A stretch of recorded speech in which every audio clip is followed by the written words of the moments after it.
So we are in this last section of Canto 3, where we are discussing the teachings of Lord Kapila. Specifically, we passed through the life of Kardama Muni, and then now we are in the section of teachings of Lord Kapila, specifically from chapter 25 to 33. And we are currently in the 29th chapter. Today we'll be discussing about the uh, more about bhakti. Before that, in Kardama Muni's life, we saw in the previous chapters, and then once Kardama Muni left, Devahuti took shelter of Kapil Dev. And in chapter 25, when she inquired about three things. She basically inquired about liberation from material entanglement.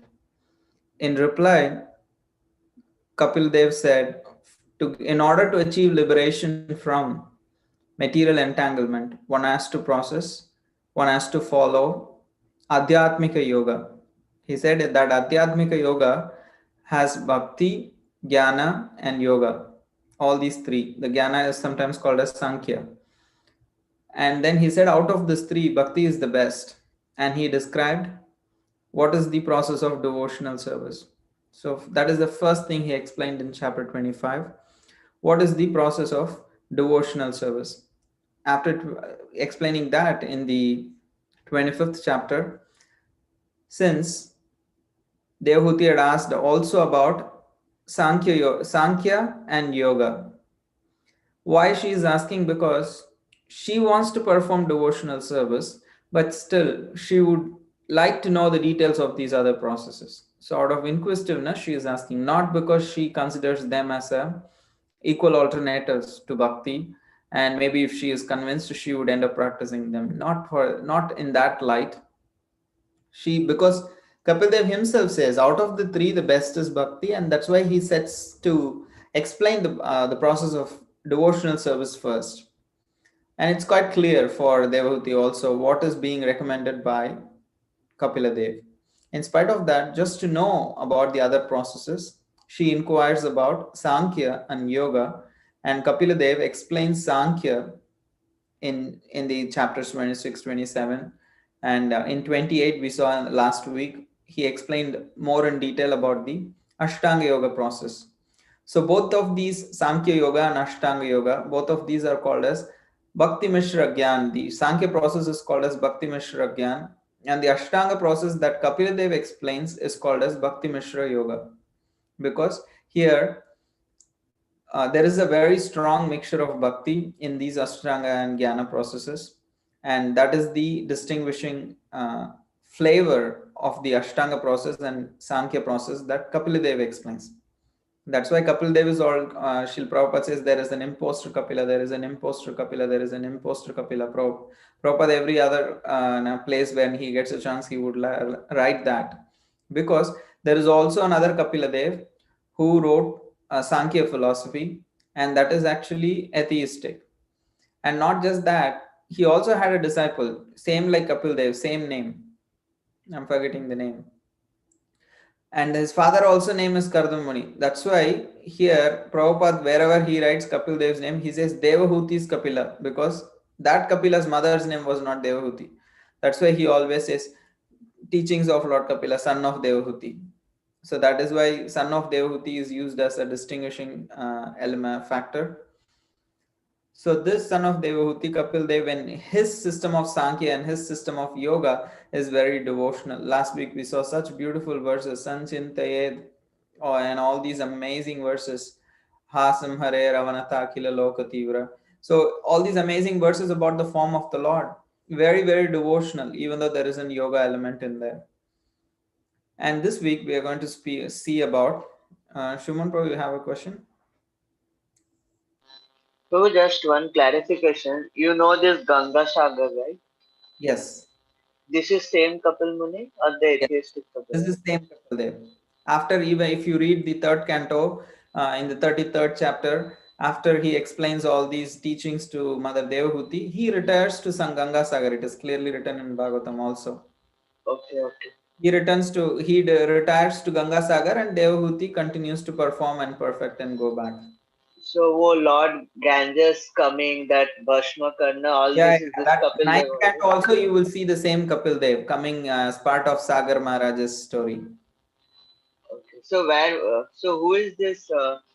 Among the six philosophies, one of the atheistic philosophy, that is another atheistic Kapila. Yeah, that is a different Kapila. This is what is mentioned in Bhagavatam. This his philosophy is given in the Bhagavatam in this section.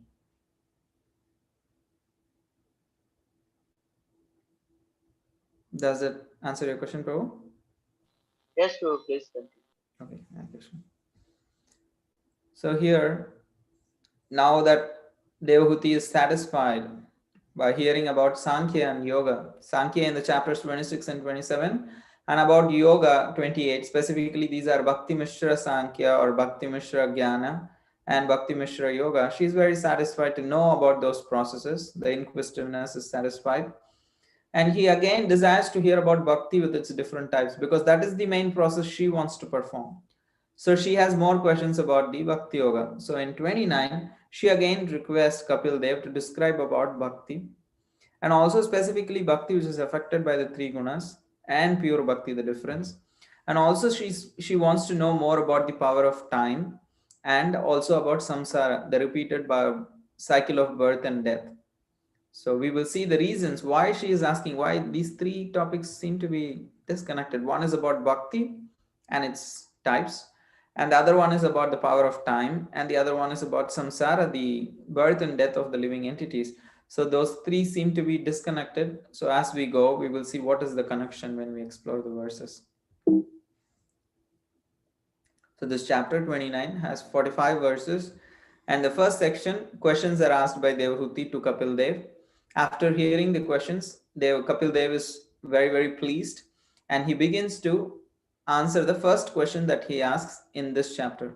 This is the overall the fifth question that she asks Devahuti.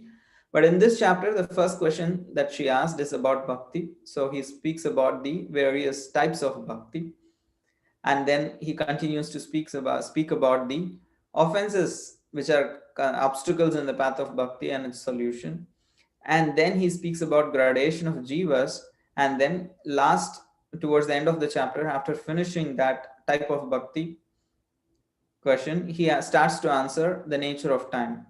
It'll in the next chapter he will answer the remaining question which is about the samsara. It will go on like in 30, 31, 32 also pretty much, and his conclusions will come, and then he would retire in 33rd chapter. So these are kind of the final questions that she is asking to Kapil Dev. So verses 1 to 6, which are the further questions by Devahuti. So for after further questions, we'll see she asks three questions: the path of bhakti, nature of time, and process of birth and death, that is called as samsara in Sanskrit. So the path of bhakti or the types of bhakti will be answered from the verses 7 to 34. The nature of time, the power of time, will be answered from verses 35 to 45. That's the last end section of the chapter. And samsara will be actually answered in chapter 30, 31, and 32. And 33 will be like the conclusion, kind of like they both separate, and then he goes to Sanganga Sagar and all these pastimes. So 31, 32, 30, 31, 32 will be describing the process of samsara, birth and death. That's where we will see how a living entity takes birth, and how they go through hellish, what do you call, punishments and all these details. So now the question is, why is Devahuti asking about bhakti again if it was already explained in chapter 25? Any guess? We just discussed before that Devahuti already asked about devotional service in chapter 25, and Kapil Dev explained it also. So why is she asking again to explain about bhakti? One, I already told that she's asking more details about the types of bhakti. But why she also asked about just about bhakti? So why is she asking about bhakti again?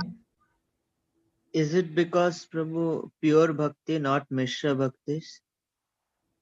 Which is pure bhakti, which is Mishra bhakti? No, because previous were all Bhakti Mishra, Yoga Bhakti Mishra Gyan. So now what is like Suddha Bhakti? She wants to know. Mm-hmm. But in Shuddha Bhakti was already explained in chapter 25. Ratim Satam Prasangat Samavirya Mama Virya Samvido. And that verse is all speaking Bhavanti about pure devotional Raksanya. service. Okay, I don't know. And also is Kapil Dev repeating the same instructions in this chapter. So anybody else? Prabhu, to give more emphasis on bhakti. Okay, one thing is about more emphasis on bhakti because that is the main thrust. Okay, good. Any other reasons? So it is said in that particular chapter, he spoke mostly about prayojan, like how do you achieve prema. It's more about the prayojan aspect of bhakti is given, but how do you engage? That was not given. The sambandha aspect and the abhidaya aspect was not given very deeply in that chapter of 25, even though he discussed only pure devotional service in that. So now she wants to know about the sambandha and the abhidaya aspects plus she also wants to know the mixed type of bhakti. We saw the mixed type of jnana. They are called as bhakti mishra gyan, means gyan is the primary process. Bhakti is just a mixture. But here, bhakti will be main, but it will be mixed with other things. So these are like, this is called mishra bhakti, means actually this is guni bhuta bhakti, means it's mostly mixed with the modes of passion, ignorance, and goodness. And we will see, is it the bhakti which is mixed or what is mixed? How is the bhakti can ever be contaminated with the modes? And all these questions we will see in the future slides. Is Kapil Dev repeating the same instructions in this chapter as he described in chapter 25? No. He is not repeating, rather he is taking a different perspective towards the explanations of bhakti. He is giving the aspects of sambandha and abhidaya here more because he already spoke about the prayojan aspect there in the other chapter. So the various classes or types of bhakti will be discussed from verses 7 to 30 some. So many paths in terms of the different qualities of the performer. So bhakti is one, but it appears like many paths or it takes different flavors in terms of the different qualities of the performer. Bhakti is actually one.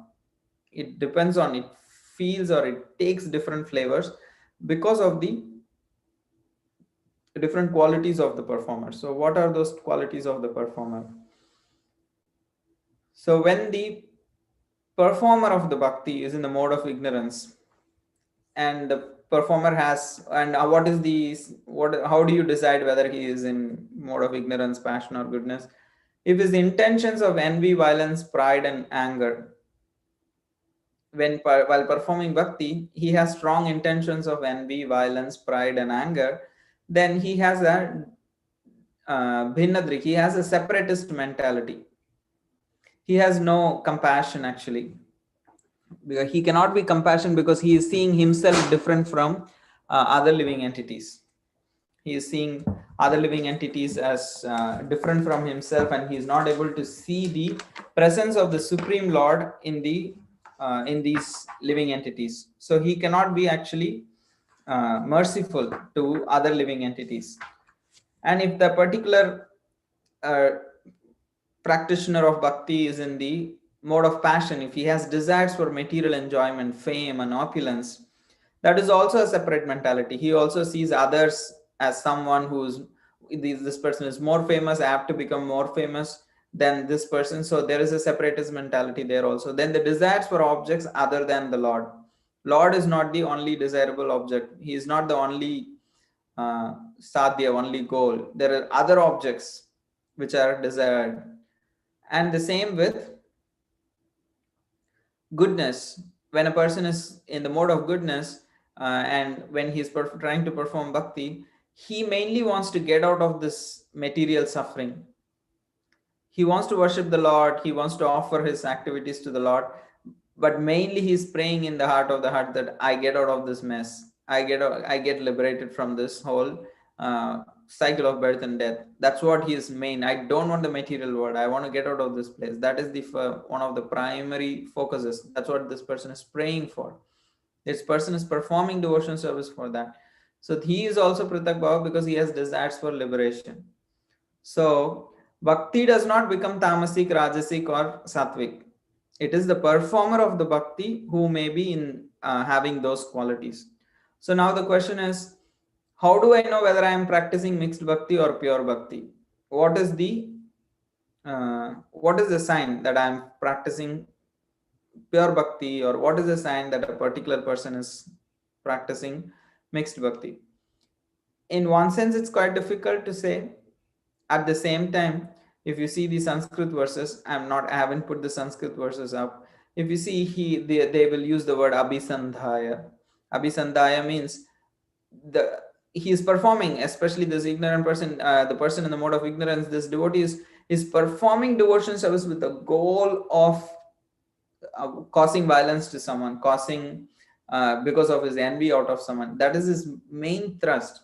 I engage in this worship. I want to conquer this person. I want this person must get, and person must have, like, something bad should come on upon this person. There is an active prayer. There is an active prayer and an active devotional service is done to achieve that end.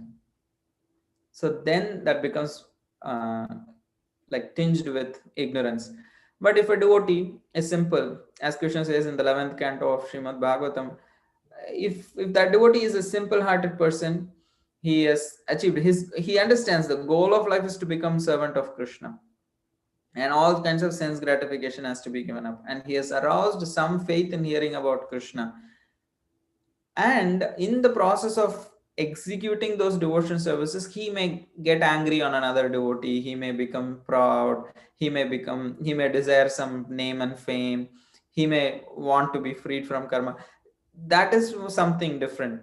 There, his primary focus of worshipping the Supreme Lord is not to either cause violence to others or to become famous than others or to free himself from karma. He realizes the conclusion is pure devotional service, Anyabhilashita Shunyam Jnana Karmadi Anavritam. That's what I want. When he prays to the Lord, he prays.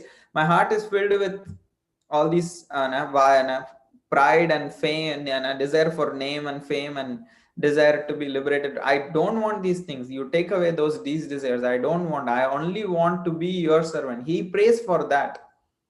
So he may have these desires. So having these desires, two people both of them may have the desires. But what is their intention? This person goes to the deities or goes to perform the devotion service with the whole aim of causing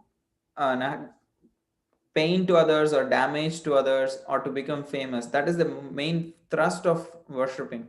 So that kind of worship is considered Guni Bhuta Bhakti. It's like very much tinged with these modes. Not the bhakti itself, the practitioner who's practicing is so much tinged with the modes that the bhakti becomes skewed. And that is why even though he may be very religious, he may be practicing Ekadashi, he may be going to different temples, he may be executing various rituals, he may be worshipping, but he has a Bhinnadrik. All the three of them have a Prutak Bhava or a Bhinnadrik. They have a separatist mentality. The person who's overcome with ignorance is devoid of compassion. He doesn't care, why am I even praying to the Lord to cause violence to others. Whereas in the Bhagavad Gita, Krishna says in the 12th chapter, who is the very most dear devotee to him? So he does not say this devotee chants 64 rounds, this devotee chants this devotee likes to hear incessantly, nothing like that. He says, Adveshta sarva bhutanam maitra karuna evacha nirmamo nirahankara samadukka sukakshami संतुष्ट सततम योगी यतात्म दृढ़ निश्चय मयि अर्पित मनोबुद्धिर यो मद भक्तः समे प्रियः. He says mad bhakta. He is already a bhakta. What does a bhakta do? Shravanam, Kirtanam, Vishnu Smaranam, Pada Sevanam, Archanam, Vandanam, Dasyam. He does that, all those things. There is no doubt about that. That is why he is considered as bhakta here. Krishna is calling this person already a mad bhakta, and he is very priya. There may be so many devotees, but this devotee is very dear. Why? Because he is Adveshta, he is non-envious. He is Adveshta Sarva Bhutanam, he is non-envious towards all living entities. Maitraha, he is friendly to everyone. He is Karuna, he has compassion to everyone. He is Nirmamo, he does not have false ego. He Nirahankara. And Samadukak Sukakshami, he takes distress and happiness equally. So these are the qualities that this person is having. He is not praying for any of the other things. That is why Krishna considers this devotee as very dear. Whereas these people may be practicing devotional service externally, but if their whole aim, abhisanda, if their whole focus is to actually get any of these three things, then they are, and depending on their modes, then they are considered separatist mentality. So now Athena has a question. Then the words. Can you give examples of people practicing each of these modes? Perhaps example stories given in Shastra. The consciousness is very dynamic. It continuously changes. Consciousness of a person changes over time. So it's quite difficult to actually put people in a box. Sometimes we see in the scriptures. Bhagavatam is about evolution of consciousness. That's a different about Srimad Bhagavatam. The same sages, the Naimisharanya sages, they start out as inquisitive. Sanat Kumar is given as four Kumaras are given as inquisitive in Nectar of Devotion. The four Kumaras are the what do you call Jnani they are Jnanis, and they are given as the sages of the Naimisharanya are given as Jigyasu, and Dhruv Maharaj can be considered as Artharthi. Gajendra can be considered Artho. They might have come for that. You see, Dhruv Maharaj, he has a clear, there is like a passion and ignorance, both combination when he comes to Krishna. There is a passion to achieve wealth. And there is also when the Lord appears and gives him benedictions, he says, Uttama will die, and then Suruchi will enter a forest fire. He says that is not, he's not saying, oh my Lord, like why she should be going through that. It's please forgive them. That is not at least mentioned there. His heart has become changed over a period of time. Then when Kuvera comes and asks for now what do you want, he says, I don't want wealth, you give me, you bless me so that I can have devotional service to the Supreme Lord. So things change, consciousness changes. So Prabhuji, can we say like a tamasic example can be Ravana, and Rajasic example Dhruva, and Sattvic example Prahlad Maharaj? Like tamasic Ravana has done for Ramana envy. has not done devotional service to Vishnu. Here we are mainly, when we say bhakti, it is performed to unto Vishnu. Ravana explicitly, I don't think he was a Vishnu worshipper even. No, I was saying like tamasic worshippers can be Shiva worshippers also, right? No, we are specifically speaking about practitioners of bhakti. That means here the definition of bhakti means it is unperformed unto Krishna, unto Vishnu. There is a clear conception of who is the Supreme Lord and all these things. Yeah, but tamasic performers, if we say like there will not be any Vishnu like bhaktas who can be tamasic, right? That's why I am trying to clarify. Like the devotional service will not externally look like black tantric worship or anything like that. They will look like normal Vishnu worshippers, but the intention with which they go to Vishnu, it is the state of their heart. It is their own personal mode. It's not the bhakti external practice. They might also chant, they might also read, they may also do all kinds of regular sattvic worship only, but what is the state of the heart? There is an intense prayer and intense madness to actually achieve any of these one things. Instead of just praying to Krishna, my heart is actually hankering for all these unnecessary things. Take this away. I just want to be your servant. I don't want anything like that. That is the state of a devotee here. That is a Vaidhi Bhakta. His heart maybe actually is plagued with all these three. Still, his focus of worshipping Vishnu will not be these things. He is not going to Vishnu and Krishna and consciously offering a prayer. Let me become famous. Let me get material wealth. Let me become. Let me cause this danger to another person. Nothing like that. That is not the focus of the worship. They may have all those desires going on, but their need for their primary motive for engaging in devotional service is not these things. So Dhruv Maharaj could be considered Rajasic, a little bit ignorance, but mostly passionate. Goodness, I can't say Prahlad Maharaj is goodness because yeah, he is a combination of Nitya Siddha and a Sadhana Siddha, so it's quite difficult to tell anything about him as goodness.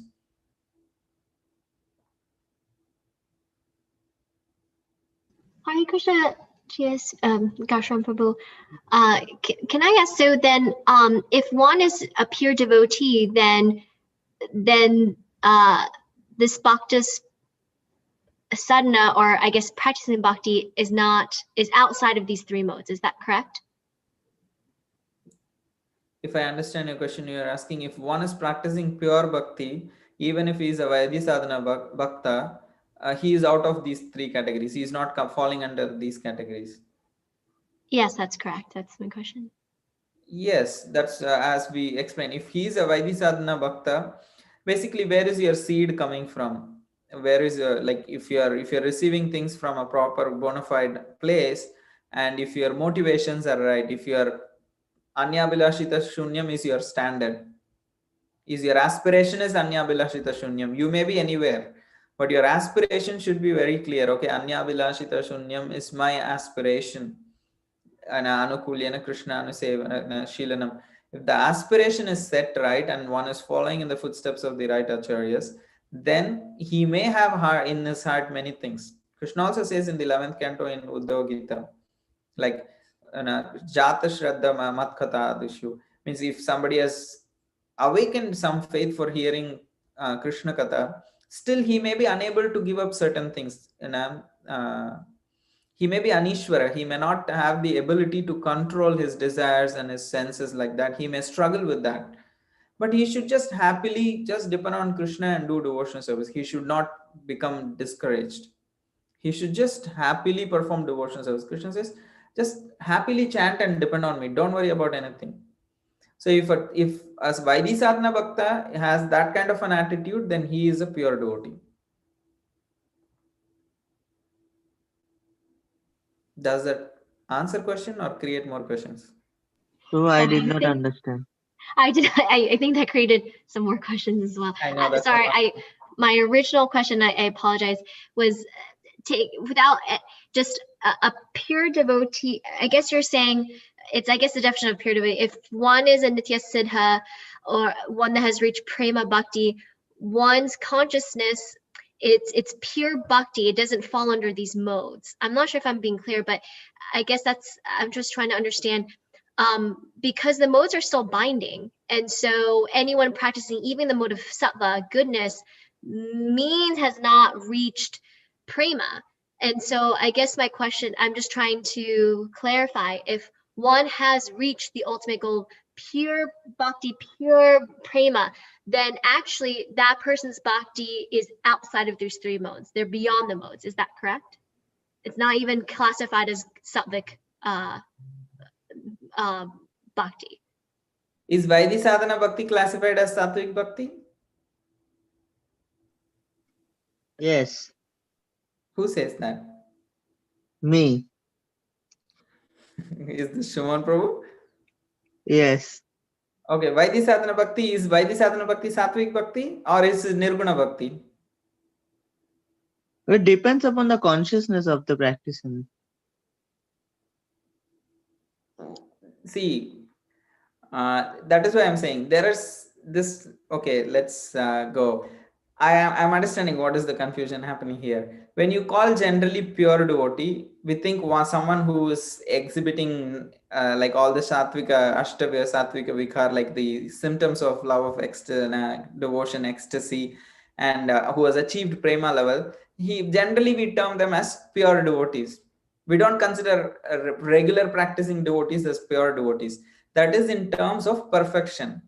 But when I say pure devotee, what I'm saying is in terms of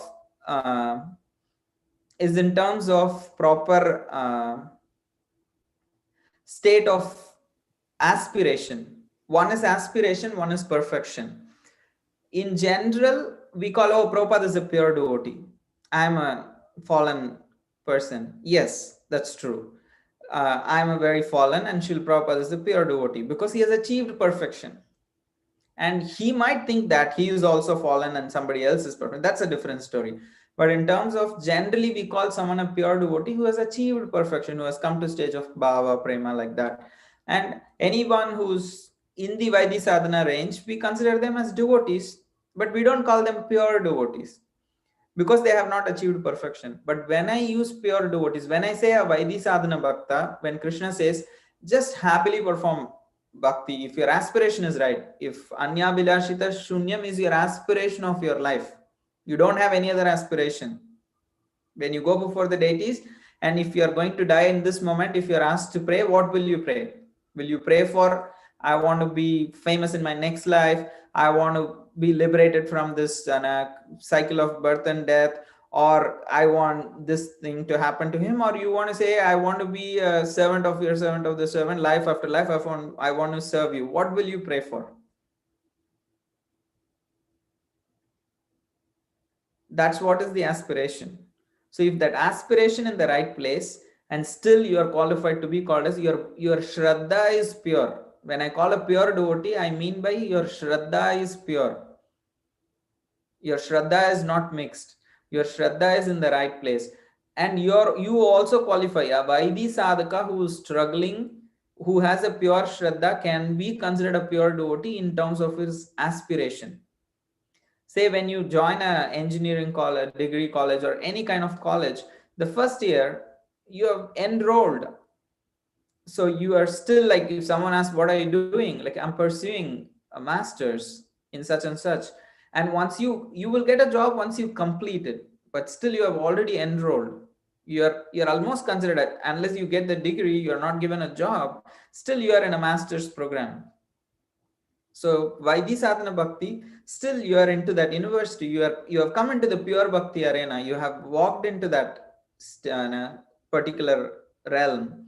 Your shraddha is pure, your aspirations are pure, and in the course of your journey, your state of your perfection also will increase. And once when you reach the state of perfection, then you are naturally a pure devotee also.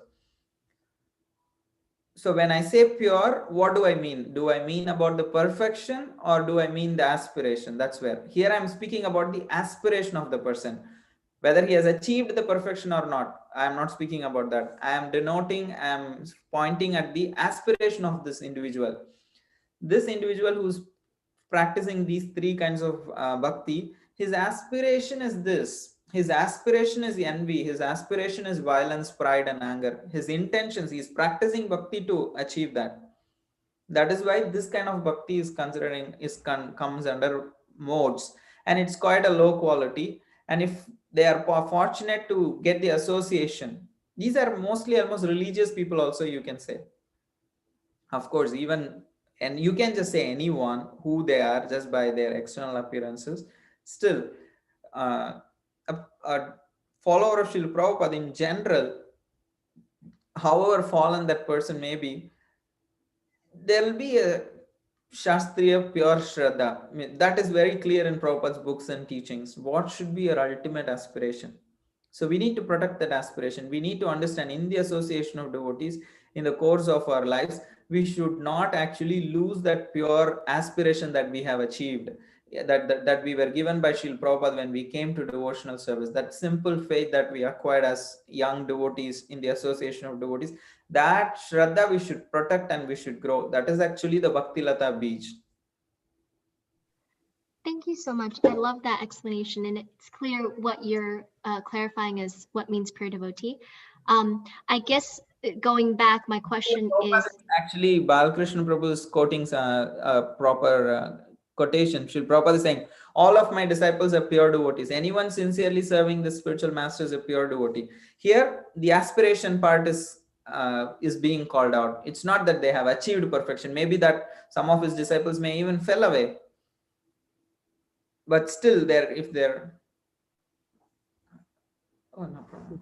So it is like actually the pure devotee here, when they are being called as pure devotees, all my disciples are pure devotees, because that Shraddha that he has imparted to them and that they have accepted, and they have made that as their aspiration of their lives. Then in that way, they are all pure devotees. Thank you. Continue. Shraddha also has stages, right? If one is under complete full faith, then he will never give up, right? So, but you told the Shraddha should be highest. So, I understand aspiration. He might be still struggling with material objects, but Krishna Eka Sharana, at least that is very clear in his head that Krishna is ultimate and I, not other material things, but he's still struggling. But regarding faith, isn't faith, s- if the faith is very strong, very concrete, or nishtita faith means the nishtha, faith is so determined, then one will not have this desires for this, right? Something like that. So again, Did I make the question clear? we are going towards perfection. We are not speaking about aspiration alone. When I'm saying practicing Vaidhi sadhana, struggling devotee is also a pure devotee. He is pure because his aspirations are pure. Maybe he is in Shraddha, he has not even crossed Anartha Nivritti, he has not even achieved the No, no, Nishtita. I'm not telling stage, Prabhu. Even as one goes through the stage, also one's faith is not completely developed at the stage of Shraddha, right? Yeah, If yeah. it's completely developed, then how he will. About that Hmm, development of the faith, but okay. what is the aspiration? Because in one place Prabhupada says, what is Shraddha to Prem? When the Shraddha 100% matures, that is Prema. Yes, yes, that's what I was thinking. So You that were telling you if Shraddha is mature, then it is pure. So I got little confused when you said that. okay, I'm not sure what I said which confused you.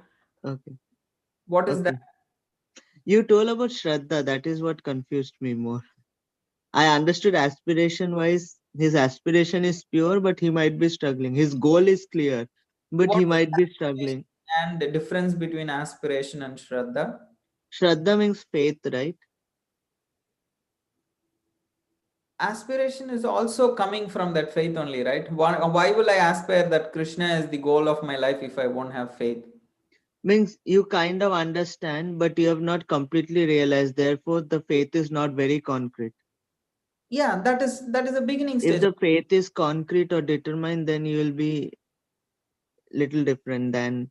Yeah, then you are considered an advanced devotee. Your purity is based on another level. But again, I'm saying, just because a person's faith is komala does not mean his faith is not pure. Okay, faith is pure. Okay. Got it? Yes, bro. Means intention, aspiration, faith is pure but not developed. Yeah, if he is ananya in his shelter, if he does not come what may, he may be a rascal number one, but he does not go to anybody else other than Krishna. Hmm. When Krishna says in 9.34, he says, like, can you start me the verse? I'm just getting stuck with the verse. Nine point. Apichetacharo, apichetsu Ah, duracharo, bhajanamam anyava. ananyabhak. Su duracharo, not just durachar. Yeah. Durachar is bad. Su durachar means we're highly fallen. Means even if he is su durachar, but if he is ananyabhak, he does not go to any demigod. He does not take shelter of anybody else. He knows that I am the shelter and he will never go away from me. If he is like that, he is sadhu. He is going to come there. He is going to come to that platform. It's 8 o'clock. And he's saying quickly. Am I being aggressive? Yes. No, no, Prabhu. When you say he will come to that platform quickly, um, that's just my curiosity now. So will it might take few lifetimes to come to that process, or quickly maybe in this life he will get the perfection in this life itself. Hmm. It's a very interesting question. Quickly, Vishwanath Chakravarti writes in what do you mean by quickly in one place in Bhakti Rasamrita Sindhu? He says, if you take a pack of like lotus petals, like 1,000 lotus petals, you just arrange and you can hold it in like probably like a hand by because it is so soft.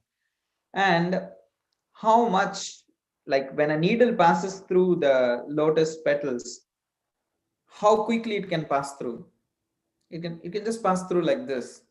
So similarly, millions and millions of lifetimes that we have taken, in that devotional service already has passed through so quickly in this one lifetime.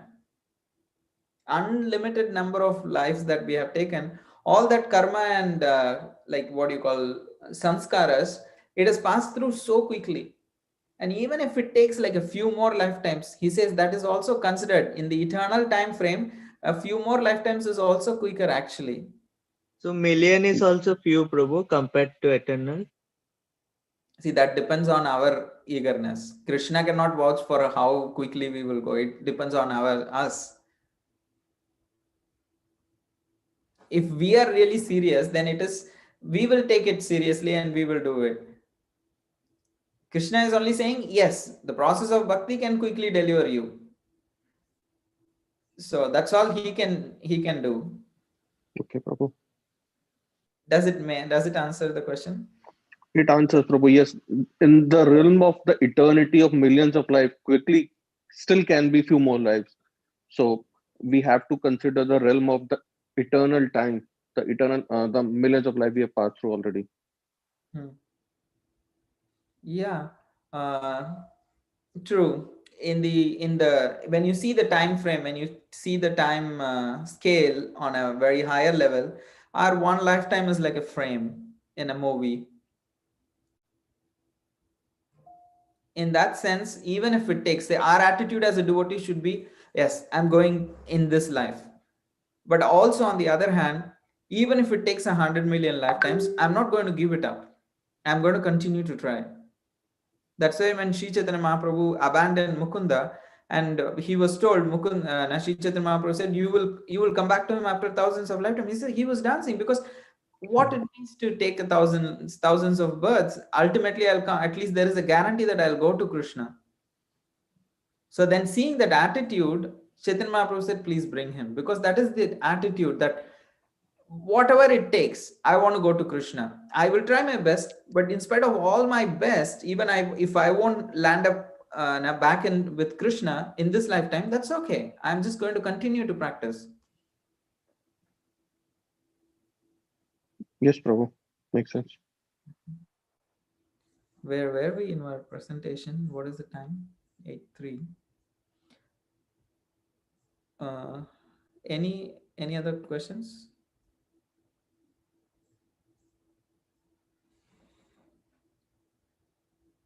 So we saw that these three people, so we don't need to, like, I understand, I also personally sometimes feel while reading these sections, oh, it just like I'm just reading about me. I just seem like, yes, I match the ignorant passion and the good, at less of the goodness, at least the other two I match very well. So I feel like, oh, that means my bhakti is covered by mode of goodness. And also more than that, I think of other devotees. This devotee is so proud. This devotee Niyana is like always looking out for, and I'm becoming famous. So he must be like passionate. He must be ignorant.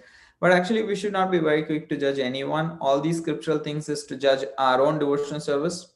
It is not at all a measure for us to search or judge anyone else's devotion service, which mode it falls into, how pure it is or not it is, because that is between them and Krishna. For our own benefit, we should read these sections very regularly, in the sense of, because it kind of makes us understand, okay, where is my aspiration? Have I, because it's very natural as practicing devotees that our aspirations can change. When we start somewhere, our north is somewhere, but our scale can change with the effect of time. So all we need to take lessons from this section is like, where is my aspiration? Is my aspiration still? That is why she Srila Bhakti Siddhanta Saraswati Thakur said, have only one aspiration, to be the dust at the lotus feet of Sri Rupa and Sri Raghunath. That's all. He said this should be the only aspiration of a follower of me, that they want to be the dust particle at the lotus feet of Sri Rupa and Sri Raghunath. So it may sound like why, but it is that aspiration and faith which keeps us wherever we are within the realm of pure devotional service. So that's why all the bhajans, that's why the bhajans seem like they give a very simple conclusions, but actually their conclusions are pure. Even if we are struggling, it will keep us within the realm of pure bhakti. So staying within the realm of pure bhakti is not a simple thing. It's the rarest of the rarest benefits that we can achieve in this world, and that is possible only by the acharyas. So our gratitude to Srila Prabhupada and those who are giving us the teachings of Srila Prabhupada and the previous acharyas is because they have given this very rare gift of pure shraddha. Means the realm of pure bhakti is not easy to achieve. Just because we have received it We don't understand how much it is people have to go through to come here. So externally, a lot of things can look similar. All that glitters is not gold. So similarly, an external form of bhakti will not actually necessarily have, not necessarily has to be pure within the realm of pure. The person may not have achieved perfection, but his shraddha, his faith, his aspirations may be still within the pure realm, and he is qualified for performing pure devotional service even in the stage of practice. So, pure devotional service is possible in the stage of practice and in the stage of perfection also. So, I think this kind of section is concluded with this. If there are no questions, we can go to the next.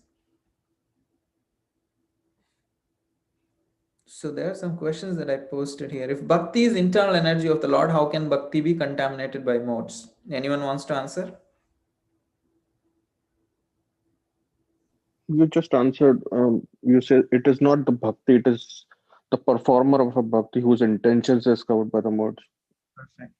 Is the bhakti under modes or the performer under the modes? The same question in a different way. It's the performer under the modes, not bhakti. If I am influenced by three modes, can I ever practice pure devotional service? Yes. How? With time, I will get purified, and then ultimately I can practice. May not be now. That means today I'm not practicing pure devotional service if I'm under the influence of three modes. Well, I think you I mean, said. in one way, yes. Mhm. I'm not practice. I'm not able to practice the purest, but I'm on the line of pure devotion service. But Prabhu, did you said ki if my aspirations are pure, means I may have all these desires in my heart, but I do not beg for those desires to Krishna. I beg is I have this, but please purify this thing. I Mm-hmm. do have, but I want to get purified by these desires. So I believe you said that that is also a manifestation of a pure bhakti, that my desires are pure. Means I'm not praying for those desires, but I'm just praying to so that my desires are purified. No, right. What both of you are saying is right. The word pure has such connotations that we kind of like let it's sometimes very reserved in using it. So here, as Ritesh Prabhu was saying, if our aspirations are pure, we are still qualified for practicing pure devotional service. So that is what, even if we are influenced by three modes, still we can practice pure devotional service. It's up to us. And how do we? It's just by having the proper aspirations, have developing the same aspirations that our acharyas wants us to develop, and just following in their footsteps. We can practice pure devotional service even within the when we are under the modes of nature.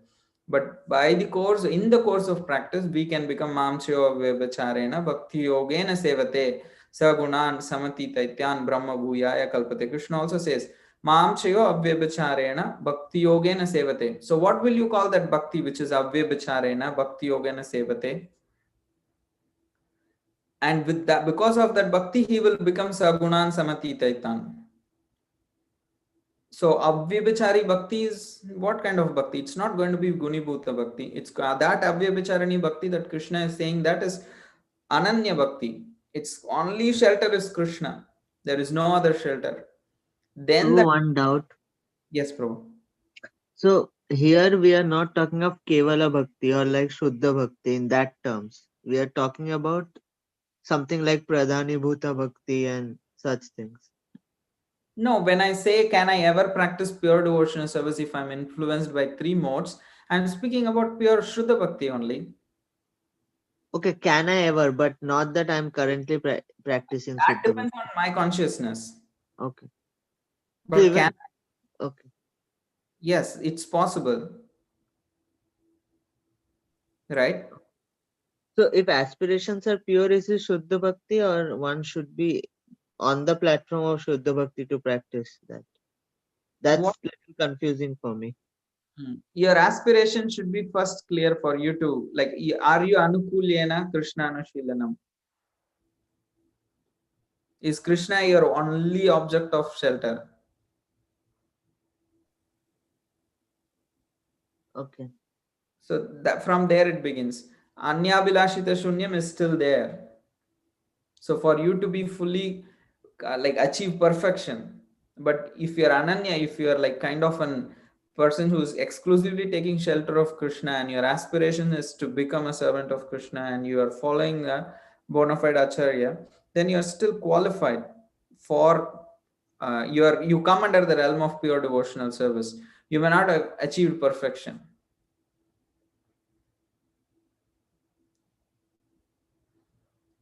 I hope I'm kind of clear. So, can pure devotional service be performed only by people freed from three modes? It's the same question in a different format.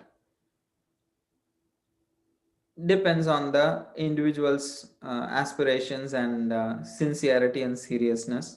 So, through that endeavor, he can be freed from the three modes and still he can be performing pure devotional service even before he is freed completely from the three modes.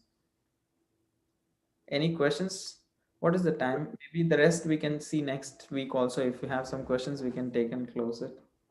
Prabhu, sorry for creating a lot of confusion. No, I This think I created the confusion. this concept of Anya Abhilashita in the 9 levels of bhakti discussed between Chaitanya Mahaprabhu and Ramananda Rai. This is like the highest one, right? Anya Abhilashita Sunyam. And that platform is very difficult to achieve also, no? In one way. Anya Abhilashita means no other motive also apart from like Sarvopadi Vinirmuktam is still below that. Hmm. Something like that. If So you I mean we may still desire something material for us while yeah, Krishna is everything I understand, but you know, materially थोड़ा मेरा थोड़ा ये जिंदगी अच्छा चले ये चले those are still there's asking for me, not even asking that is Anya Abhilashita, right? no Anyabhilashita is not that alone. Okay. Anyabhilashita is not that like this person has no desires or no like. Of course, we can just say in the name of Yukta Vairagya, anything that I want is yeah, what I do, whatever I want. Still, I should be a pure devotee. But I'm saying you're not disqualified for having a like for pure devotional service or practicing pure devotional service just because you have a job. No, it's not like having a job, but whatever happens, I leave it to Krishna. But that platform is like very difficult also in the sense because certain purpose it's like quite strong for Anya Abhilashita Shunyam because then it said that mm, it is what is that called? It is Bhakti Uttama, right? Not the definition of bhakti, like the topmost devotional service. So There are other forms. So that's why I'm just asking that that platform also depends upon the context we are talking, right? yes, there are details in it, but for sure, what I am trying to say is a practicing Vaidisagna Bhakta can also be a pure devotee by the strength of his aspirations. Okay. His Anyabhilasha is not that he is one level is true, his there is no other desires. But what is his innermost desire? Krishna is more what you call liberal than what we are trying to be with generally in the with the definition. If you read Uddhav Gita, he's saying, yeah, if my devotee is unable to, sometimes he may be not able to control his senses, he may be Mm, Anishwara, but he should mm. happily continue to chant without worrying about anything. He says, if he has developed Shraddha in hearing about me, that's all he needs to have first.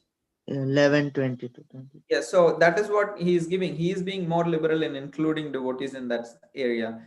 So Anya Bilashita also now Jiva Goswami writes in his commentary that emergency things are not self-preservation and emergency things are not does not disqualify a devotee from being included in that. Mm-hmm. For living in Okay. this world, there may be certain kind of necessities that we need to endeavors we need to make that does not disqualify us. No, but that is for our spiritual growth only, na, ultimately. Yeah, but if we Yeah. are like that, if we have the right consciousness, Okay.